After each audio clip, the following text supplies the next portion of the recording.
International and domestic political pressure is building on the White House to distance itself from Israel and protect civilian lives in Gaza. As of Monday, about 18,000 people have been killed in Gaza since the October 7th Hamas attacks in Israel. 70% of them, roughly 12,600, are women and children. Another 49,000 have been injured. Those figures cited by the United Nations come from the Palestinian Ministry of Health under the Hamas-run government. Look, none of this is our fault. We are already crushed and oppressed.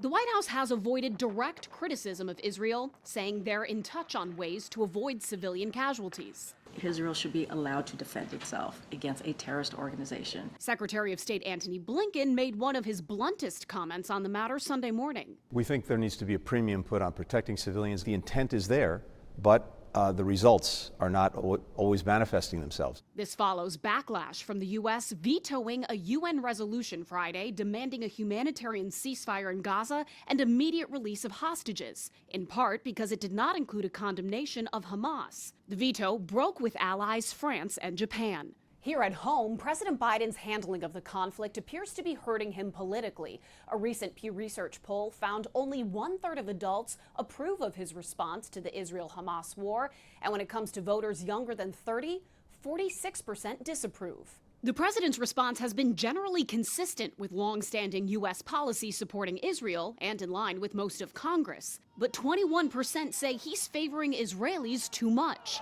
No more money for Israel slaughter! And 16% say he's favoring Palestinians too much. Are you ready to stand for Israel today?